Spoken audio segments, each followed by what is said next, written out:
Bonjour et bienvenue pour cette vidéo un peu spéciale encore pour grand écran. Cette fois-ci, dans cette vidéo, j'ai décidé de m'attaquer aux films de guerre. C'est un genre dont on a très peu parlé ces derniers temps à l'émission, et pourtant c'est quand même quelque chose d'assez intemporel finalement. Personnellement, j'ai un attrait assez spécifique à travers ce genre, à travers ce type de film.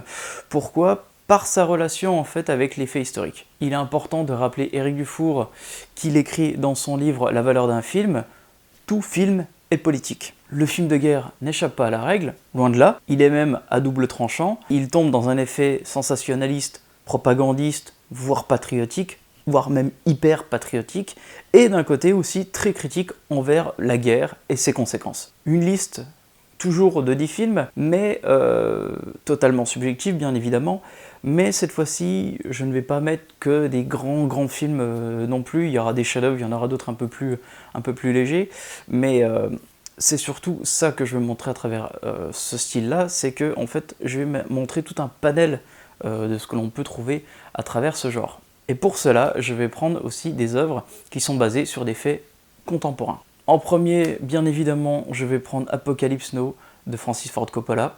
C'est un film complètement fou, c'est un film dantesque, c'est un chef-d'œuvre ultime du cinéma. Le film respire totalement le 7e art, doté d'une thématique propre au genre, notamment sur la folie meurtrière et humaine, une mission qui semble futile par rapport aux risques et les pertes, une jeunesse sacrifiée, etc. etc. Coppola disait lui-même, lors de la présentation du film à la conférence de presse à Cannes en 1979, ce film n'est pas sur la guerre du Vietnam, c'est le Vietnam. Et la façon dont nous avons réalisé Apocalypse Now ressemble à ce qu'étaient les Américains au Vietnam. Nous étions dans la jungle, nous étions trop nombreux, nous avions trop d'argent, trop de matériel, et petit à petit, nous sommes devenus fous. Je vous conseille également le documentaire Heart of Darkness, A Filmmaker's Apocalypse, qui revient sur les conditions de tournage, qui étaient, comment dire, assez incroyables. Pour le deuxième, j'ai décidé de parler donc de La Ligne Rouge de Terrence Malick. Jamais un film de guerre n'aura été aussi beau et poétique à la fois. Une guerre dans un jardin d'Éden. Il est intéressant de mettre en contexte que Malick a beaucoup changé son film durant la post-production. Jim Caviezel d'ailleurs est devenu l'acteur principal au détriment d'Adrien Brody, qui a quasiment été jarté du film en fait. C'est peut-être aussi ça sa force, épurer et suspendre son récit face à la beauté qui va être sacrifiée au nom de l'humanité. Et ce film peut quand même montrer que le contemplatif a du bon parfois.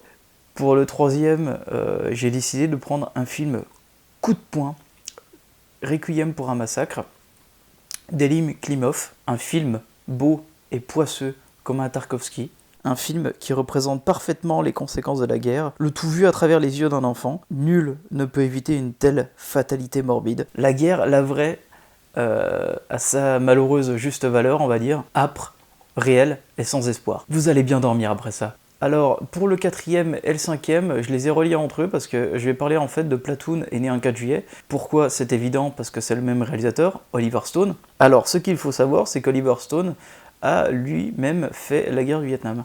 Il était engagé. Issu d'une famille aisée, il est tout de même parti par pure idéologie, et Platoon, finalement, est le résultat de ses expériences réelles et fantasmées. Platoon est en fait un résultat assez hybride entre une mise en scène qui se veut très documentaire et finalement un scénario très hollywoodien. La phrase d'accroche « l'innocence est la première victime de la guerre » s'y est très bien au film. Alors, concernant Né un 4 juillet, Stone en fait reprend l'histoire de Ron Kovic, un ancien vétéran de guerre qui est devenu en fait partisan anti-guerre au Vietnam. Un film essentiel sur la situation difficile et traumatisante des vétérans de guerre, bien avant la mode du PTSD que l'on retrouve dans les œuvres post-Irak.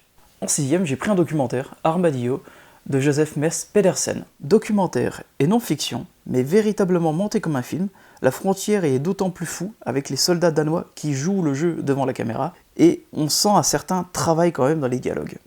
Pourtant, les conséquences sont vraies dans ce film. Et c'est assez dingue de voir ça. La fin est absolument assez terrifiante d'ailleurs. Il est d'autant plus surprenant que le gouvernement danois en fait n'a pas censuré ce film, car certains passages sont quand même assez hardcore et assez traumatisants. Pour le 7e, j'ai pris Il faut sauver le soldat Ryan de Steven Spielberg. Si je l'ajoute en grande partie dans cette liste, c'est pour sa séquence d'introduction, qui est absolument d'une boucherie implacable, qui montre toutes les affres de la guerre, et surtout le sound design est assez démentiel. C'était vraiment une vraie claque à sa sortie. En 8, j'ai pris un film de Stanley Kubrick, non pas Full Metal Jacket, mais bien Les Sentiers de la Gloire. C'est un film très important dans cette liste, notamment sur les conséquences d'une guerre. C'est un film longtemps censuré en France, qui va même au-delà des thématiques du film de guerre. C'est une œuvre sur la lutte des classes et la lutte des places. Il est essentiel de le voir, je vous le conseille véritablement. En 9ème, j'ai pris Croix de fer de Sam Peckinpah. C'est un film d'une barbarie, d'une trahison, où toute notion de rédemption et d'espoir se noue avec certitude dans un final destructeur. Le cinéma de Peckinpah était fait pour le film de guerre, et paradoxalement, c'est le seul. Enfin, pour terminer cette liste, j'ai choisi L'Armée des Ombres de Melville. Je souhaitais m'orienter également sur un univers relié à la guerre, la résistance face à l'envahisseur. Pourtant ici, les actes de résistance, on ne le voit pas à l'image. On voit surtout une vie de solitaire qui se bat face à l'oppression nazie. C'est un film ourdi dans le silence. Ce silence n'a jamais été aussi pesant en fait dans un film de Melville. L'obscurité omniprésente emprisonne le spectateur avec ses personnages dans un étau insoutenable. C'est un film immense, c'est le chef-d'œuvre de Melville. Voilà, c'était ma liste. Il y a plein d'autres films que j'aurais pu signaler, comme j'ai dit auparavant, Full Metal Jacket, aussi également un autre film assez méconnu, Hamburger Hill, relié sur le Vietnam. Je vous retrouve très bientôt, j'ai une autre liste de prévues. Prenez soin de vous, prenez soin de vos proches, restez chez vous, à très bientôt.